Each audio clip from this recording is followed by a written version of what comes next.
Kinyang'anyiro cha kuwania taji kimechukua sura mpya, ni kikali sana. Goma hajatulia. Maureen Walela. Maneno kwa nyingi anazuia anatoka. Moto umewaka, pressure imepanda na kila mechi sasa ni kama finali. Baada ya kukamilika kwa mechi ya pili ya mkondo wa pili, jedwali limegeuka uwanja wa mapambano makali.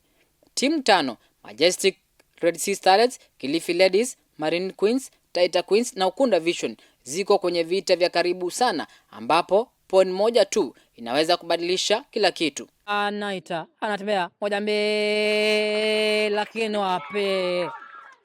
Majestic Red Sea Starlets waliovuna alama 3 hawakupata ushindi wa kawaida. Hili lilikuwa ni tamko.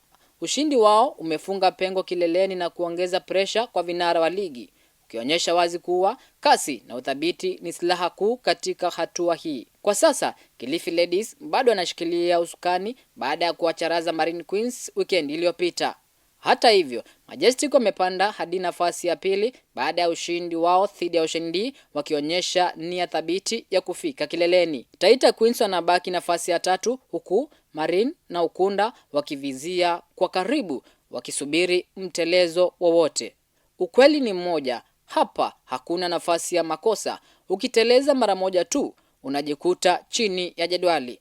Sasa macho yote yanaelekezwa kwenye mechi ijayo, ambapo Majestic wanajiandaa kuwakaribisha Marine Queens nyumbani, mtanange mwingine wa kusisimua unaoweza kubadilisha mwelekeo wa msimu mzima. Baada ya mechi ya pili katika mkondo huu wa pili, mtazamaji, ni dhahiri shahiri kusema kwamba sasa nafasi katika jedwali zimeweza kubadilika. Hii ni baada ya timu 4 ambazo zimekuwa katika kinyang'anyiro kikubwa, wengine kupigwa na wengine kupata ushindi. Tutaona mambo itakuwa namna gani. Hii inakuja tu baada ya Majestic kupata ushindi wao wa pili katika mkondo wa pili katika mchezo wao dhidi ya Ocean D. Caxton Musyoka, Maj Digital TV, Mikindani, kaunti ya Mombasa.